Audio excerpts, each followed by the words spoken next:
Good afternoon, everybody. Seems like most of you guys are here. And thank you for taking the time. Let me get started. So, throughout his entire career, in business, reality TV, and politics, Donald Trump has had one and only one play: bullying his opponents into silence. He did it as a failed casino owner who bankrupted his properties and screwed over his contractors. He did it as a reality TV host known for firing people. And he's done it as president who tries every day to intimidate people with no regards for the rights or well-being of the American people. I'll say this for the guy: while he's never seemed to do much else right for most of Donald Trump's career, bullying people has worked out for him. But not now. Because I won't let it happen. The American people won't let it happen. President Trump is trying to silence me, threatening to kill me for saying what is true. And he sent his Secretary of Defense after me. And it's not going to work. Here's how we got here. A week and a half ago, Senator Slotkin and I, along with others who also served in the military and the intelligence communities, we released a video with a simple message to service members that they must refuse illegal orders. Nothing was controversial about that. Everyone must follow the law. No one may break the law. This is pretty basic stuff. Seeing that video, here's how any other president would have responded. They would have said 2 words: of course. But that's not how this president responded. We've become so accustomed to Donald Trump's behavior that it is worth emphasizing. The President of the United States said that 2 U.S. senators and 4 members of the House of Representatives should be arrested, hanged, executed for something we said, for something that is true. My family knows the cost of political violence. My wife, Gabby, was shot in the head and nearly died while speaking with her constituents. The president should understand this too. He has been the target of political violence himself. The Speaker of the Minnesota House of Representatives, Melissa Hortman, and her husband were murdered in their home this year. The governor of Pennsylvania, Josh Shapiro, had his house firebombed this year.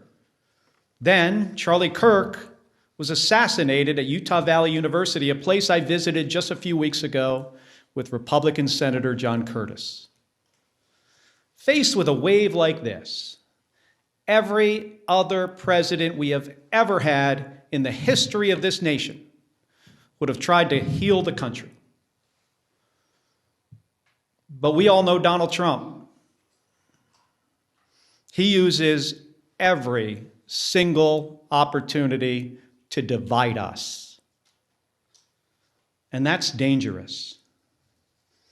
The president's words carry tremendous weight. People listen to him. And he knows that. And that's exactly why he does what he does. He makes these threats to silence people. And if that doesn't work, he abuses his power to intimidate people. And with the consent of Republicans in the United States Senate, he has surrounded himself with people like the Secretary of Defense, Pete Hegseth, who will do whatever he says with no question, no matter what.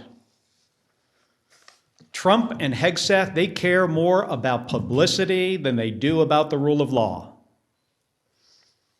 That's how I ended up finding out via a tweet that the Secretary of Defense was ordering an investigation into me. The same Secretary of Defense who has, from the moment he was nominated, has been historically unqualified for this position. The same Secretary of Defense who is reported to have ordered a second strike to kill shipwreck survivors in the Caribbean. If there is anyone who needs to answer questions in public and under oath, it is Pete Hegseth. It's a dangerous moment for the United States of America when the president and his loyalists use every lever of power to silence United States senators for speaking up.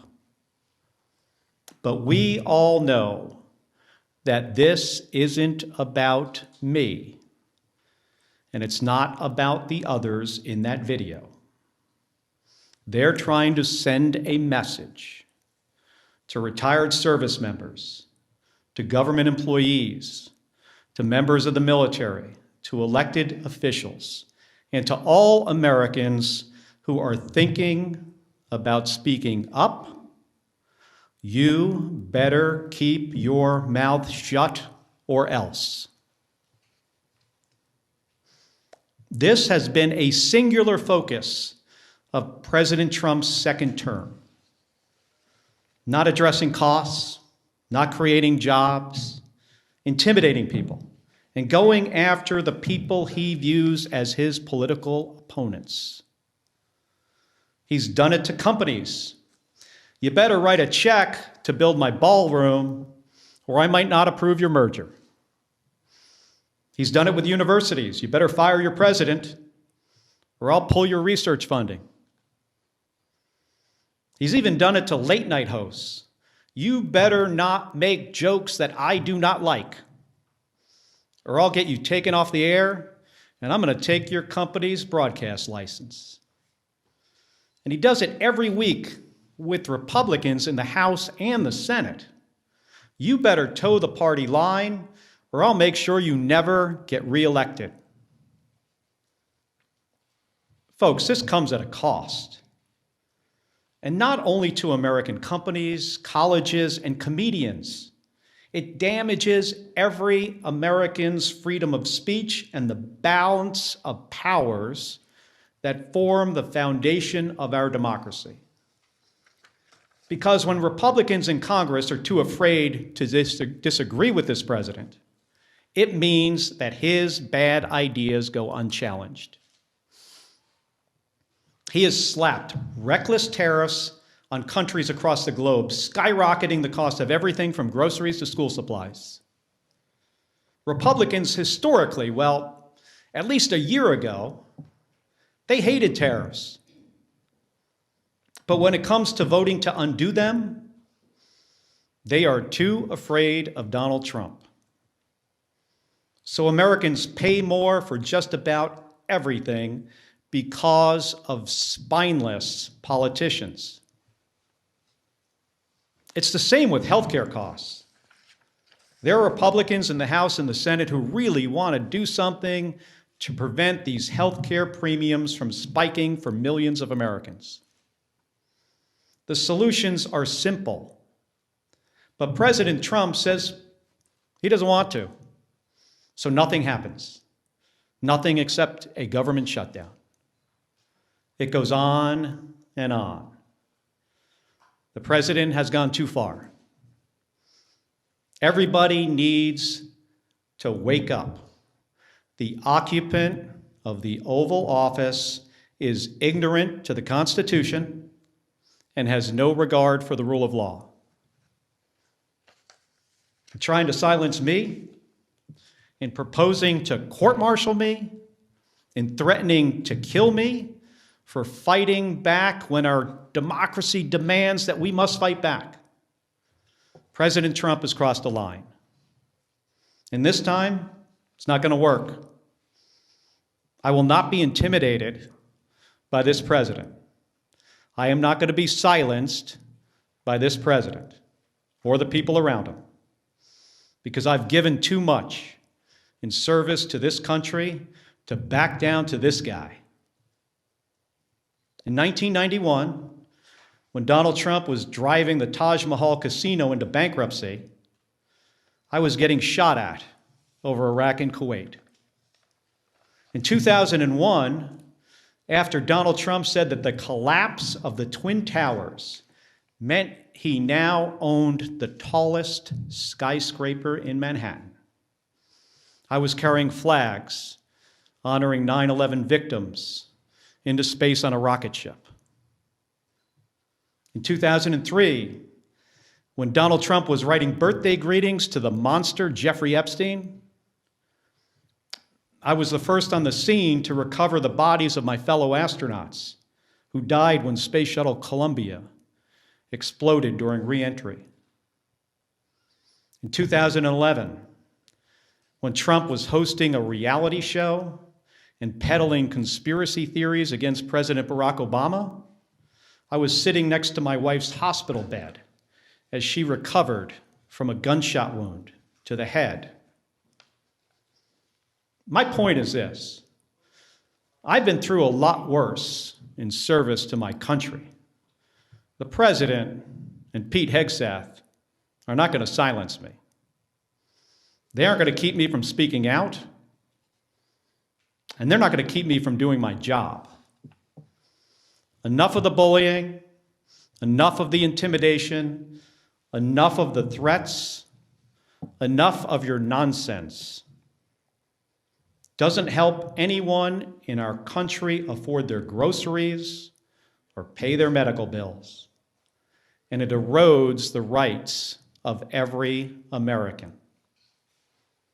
My job is to fight for them, to stand up for the Constitution, and nothing is going to stop me from doing my job. Thank you, and I'll take some questions. Hold on a second. Give me that folder there. Just sit this down here. Can you, I know it's Manu from CNN, but for everybody, just starting with you, just say who you are, what station. The White House said today that Admiral Bradley gave the order for that second strike on the Venezuelan boat. They also said this was a lawful strike. Yesterday, you said the second strike could be a war crime. Do you think that Bradley committed a war crime? Let me just start, Manu, by saying that there needs to be an investigation. We need to pull some of these members of DOD and the military into the armed services committees in the House and the Senate. That's what the White House is saying. I hope what has been reported is not accurate. I revere members of the United States Navy, especially special operators, Navy SEALs. These are the most highly trained, individuals in our military. I have deep, deep respect for them. So I hope what we are hearing is not accurate. I will say, though, as somebody who has sunk 2 ships myself, that folks in the military need to understand, the law of the sea, the Geneva Conventions, what the law says. And I'm concerned that if there were, in fact, as reported, survivors clinging to a damaged vessel, that could be, over a line. I hope it's not the case. I truly do. Should Admiral Bradley resisted that order? Again, I am, not sure of all the facts yet. I don't want to prejudge before we have all the information. I think it's important for there to be an investigation. The inspectors general of DOD needs to investigate this. Unfortunately, an unqualified Secretary of Defense fired a bunch of them. and got rid of a bunch of lawyers. I mean, Pete Hegseth, do I have a lot of confidence in DOD? Well, hopefully we have, inspectors general there that will be doing an impartial investigation. I think we should wait for the results of those investigations. Regarding this press conference, the investigation into your actions, have you spoken with DOD or DOJ or anyone? Have there been any conversations, any interviews yet? Like I said in my remarks, I was notified of a potential court-martial through a tweet by the Secretary of Defense. I mean, think about that for a second. How ludicrous is that? That's the only notification that we have received to date. And I think that says a lot about who Pete Hegseth is and what he cares about. He doesn't care about the law. He doesn't care about process. He doesn't care about accountability. He cares about views on his Twitter account. And that's a big problem. I mean, I want to ask you guys this question. Have you ever in the history of our country seen a less qualified or less professional Secretary of Defense? I cannot think of one. Senator Kelly, Nathaniel Reed, Scripps News. Are you concerned about threats on your life? Have you stepped up your personal security and, of course, the security of your wife? Hey, I'm no stranger. Gabby and I are no stranger to political violence. We get a lot of threats already. She continues to get threats. She gets threats on her life more so today because what Donald Trump said about me 10 days ago, that I should be hanged, that I should be executed. The threats on us have obviously gone up. I'm not going to get into details about my personal security. We take these threats very seriously, and I take, the threats from this president seriously. How many times in our country's history have you heard a president of the United States say that members of the Senate and the House should be hanged and executed? I mean, I can't think of one. Those words carry a lot of weight. The number of threatening calls that we get into our office have skyrocketed.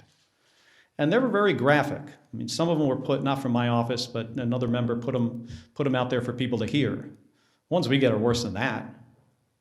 So I take this seriously.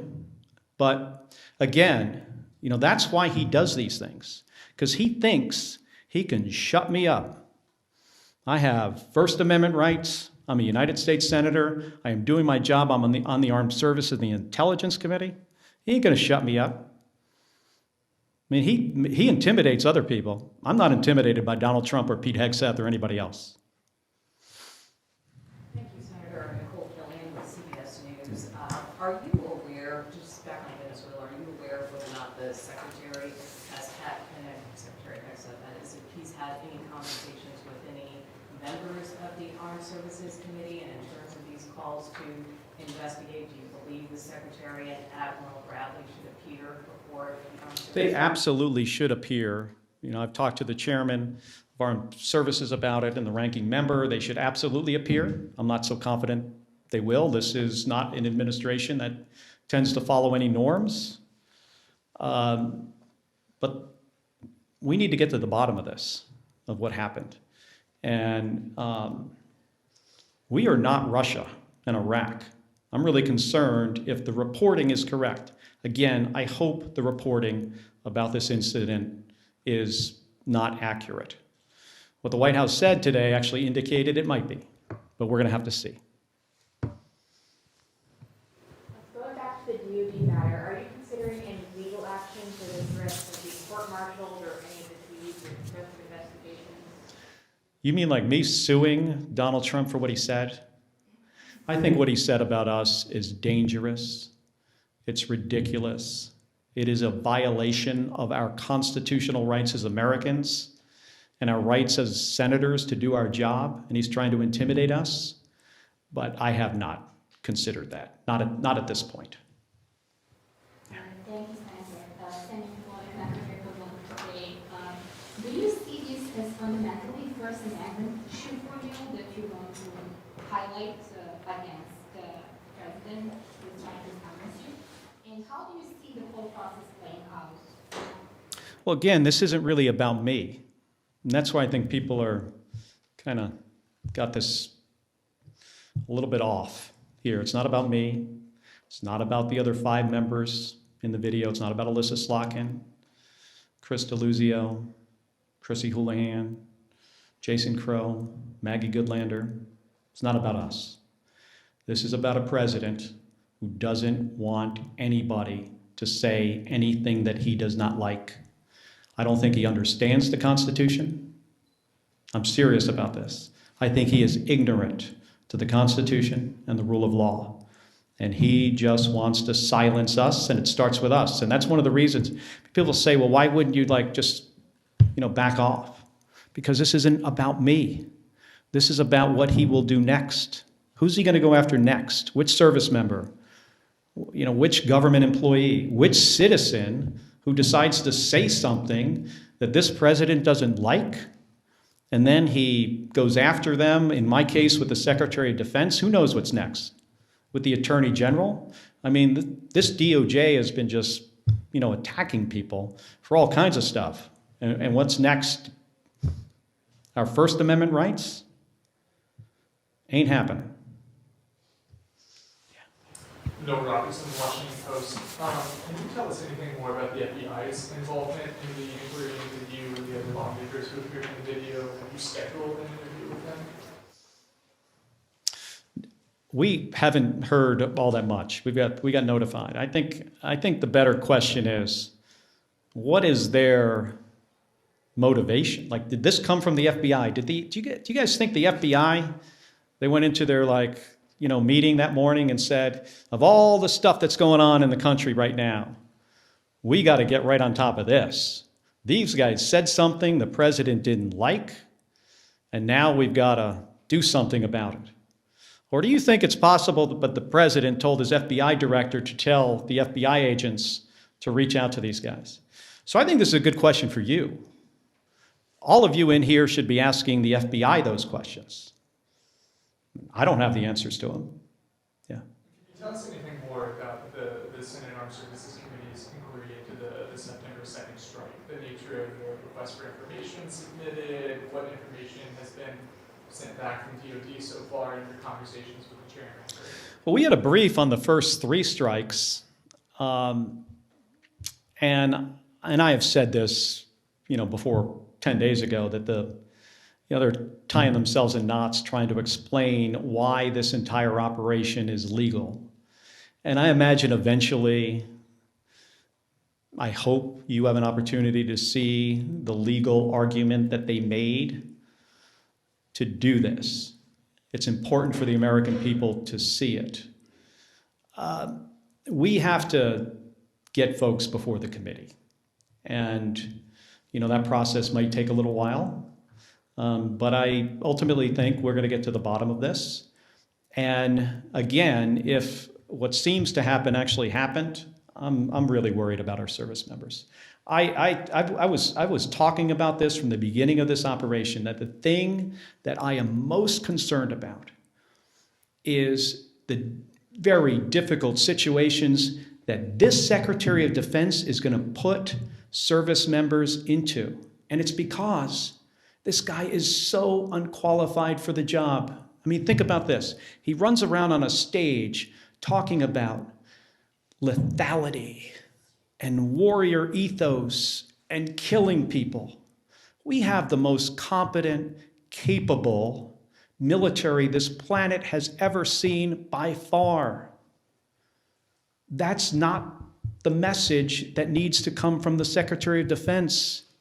The message should be about what's our mission and accountability and the rule of law and training. And let me make sure you're equipped to do really hard jobs. Let me give you all the tools you need to do something that often is an impossible mission. And instead, he runs around on a stage like he's a 12-year-old playing Army. And it is ridiculous. It is embarrassing. And I can't imagine what our allies think of looking at that guy in this job, one of the most important jobs in our country. In my view, after the President of the United States, it is the next most important job. He is in the National Command Authority for Nuclear Weapons. And last night, he's putting out on the internet turtles with rocket-propelled grenades. Have you seen this? This is the Secretary of Defense. This is not a serious person. He should have been fired after Signalgate. And then every single day after that. As reported in ABC News, just to put a finer point on it, because you were quite vocal about the sort of flimsy legality that was being offered during the briefings, were these sort of strikes that are now in the news what you were making reference to when you posted that video telling members of the military that they needed to feel okay disobeying orders that they felt were illegal? Based on who this president is and who the Secretary of Defense is, and specifically things that the president has said in the past and things he was talking about doing in the future. Let me give you an example. 2016, he's talking about something on a debate stage that was clearly illegal, and he was reminded by Brett Baer from Fox News that that would be an illegal order. Military won't do that. You know what the president's response was to that? The military will not refuse my orders, implying that even if they are illegal, they will not refuse them. He's also talked about shooting protesters in the legs. Then he's talking about deploying more troops to American cities and using those cities as training grounds. Do you know what that means? That means using the American people for the military to train on. So we were looking forward to try to head something off at the pass that could have been really, really bad. So it wasn't about this specific thing.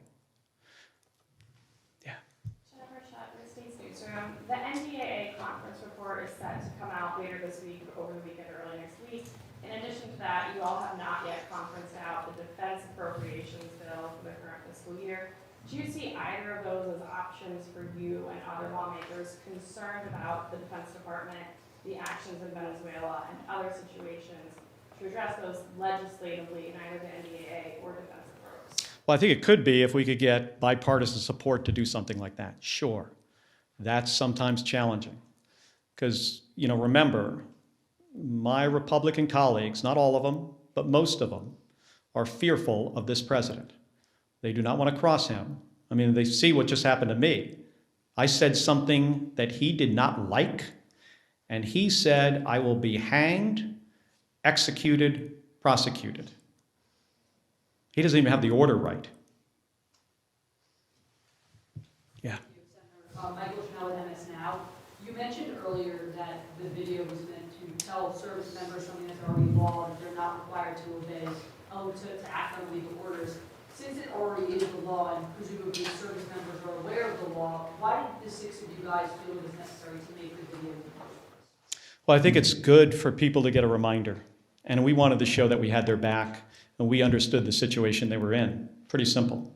And we said something that is in the Uniform Code of Military Justice.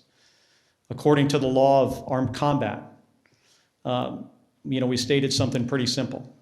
Every service member doesn't hear these reminders as frequently as other service members. So we felt it was important to say under the circumstances. Right here. Yeah. Thank you, Senator. Joe Capote with the Associated Press. When you participated in the video, did you expect that the president would respond? Was that part of your expectation? We did a video before that he did not respond to. I was really surprised that he responded at all. And I thought if he was going to respond, so what I just said when I gave my remarks, I thought he would have said, of course, members of the military shouldn't follow illegal orders. So when he said, I was sitting in the skiff next to Alyssa Slotkin, by the way, when somebody comes in with a little piece of paper and it says, I could see what it said on it as it was handed to her, President just called for your execution. She leaves the room. 5 minutes later, she comes back. She says to me, he's called for your execution too. That was not the response we expected. Two questions. As you say, you're still gathering the facts, still not not clear exactly what happened here, but if the Secretary of Defense did issue an order to kill people after, on the second strike like this, is that an impeachable offense? Taking apart the numbers in the House, but in theory, is that a potentially impeachable offense to you? And then second, shift, healthcare. Short time here to figure out what's going to happen in healthcare. Just what's your involvement right now in talks? Where does that stand? Well, on the first question, I think that's a question for attorneys. I am not an attorney. I don't pretend to be one. But only senators and House members. That is true. Of course, I do not know the specifics, on that part, of the law about impeachment. And again, let me remind folks that we're in the early days of this. And I think it's important to get all the facts for we to understand exactly what happened. Again, I hope what is being reported is not the case. But there needs to be an investigation, and we are a country of laws. Despite the apparent situation we're in with a president of the United States who, in my opinion, does not respect the law. We're a country of laws. We got to hold people accountable. On the healthcare, situation, we've got some time. I'd like to see a bipartisan solution because millions of my constituents, the people I represent in Arizona, and millions of more people across the country are not going to be able to afford their health care. And they're one accident or illness away from bankruptcy. People lose their health care, they die. We can fix this. We have time to fix this. We know what to do. But again, it doesn't seem the President of the United States wants to do anything on this. If he wants to help the American people, he should engage with the United States Congress on fixing this spiking of premiums, fixing this issue. Have you, Liz Ruskin, Alaska Public Media, have you received messages of support, public or private, from your Republican colleagues? Yes. And some of it's public. Can you tell us a bit about those? Well, some people put out statements. And I got some private calls, which I will not get into. But there are some, you could Google it.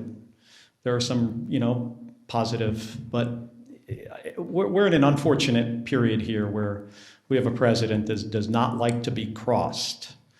And if he's going to say to a U.S. senator that you should be executed for what you say, that sends a very chilling message, not only through the United States Senate and the House to Republicans, but across the entire nation. Thank you, Senator. Ryan Charles from Fox News Radio. I wanted to see whether it's the FBI or the Department of War, a lot of them are requesting hearings or investigations with you. Are you planning to cooperate if that is the case? I will follow the law. Yeah. Jim Kuzingar with the Boston Globe. You mentioned that some of your Republican colleagues have been bullied by the president. With regards to the boat strikes in the Caribbean, what's your level of confidence that this investigation in the Senate Armed Services Committee will go forward and get to the truth? I have confidence, tremendous confidence in the chairman of the Armed Services Committee, Roger Wicker, senator from Mississippi, and the ranking member, Jack Reed. And I've spoken to him about this, and I know he's going to try to do a thorough job. Where I don't have a lot of confidence is in the Secretary of Defense and what he has done to this department, firing JAG officers, firing inspectors general. He's decimated it. Firing people in the leadership of DOD just because of the color of their skin or if they were a woman. So I have about zero confidence in the Secretary of Defense. I have tremendous confidence in the chairman of the Armed Services Committee. Connor O'Brien, Politico.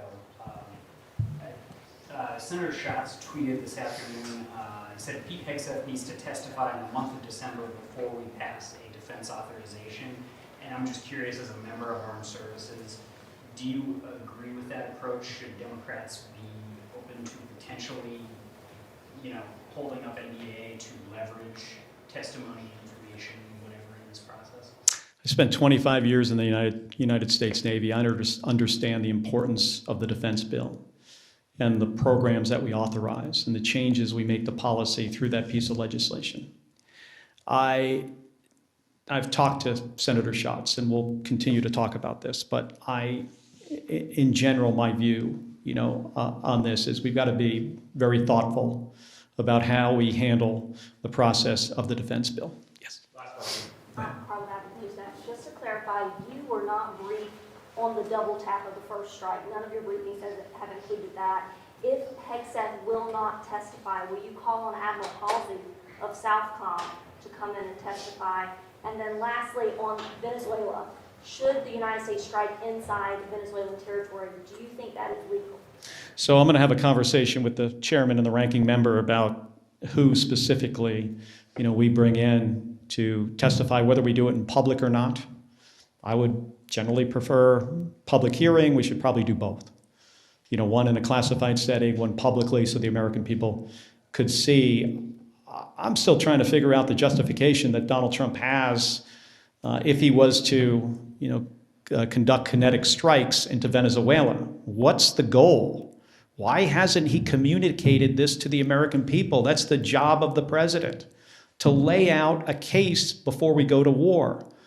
And if it is about removing Maduro, how do you square that with pardoning Juan Hernandez, who is basically the same guy from a different country, who got sentenced to 45 years in prison, and he's barely been there? He's probably hasn't even gotten settled in yet, and the president's going to release him? Doesn't make any sense. And I'll tell you what, regime change as a policy of the United States generally in our history has not worked out well. Think of South Vietnam. Think of the Bay of Pigs, Iraq and Afghanistan. It results in the deaths of U.S. service members without the intended outcome. And in this case, I don't even think we know the intended outcome. President needs to make a case to the American people when he is about to put thousands of American men and women in harm's way. This is not the way to manage the U.S. military.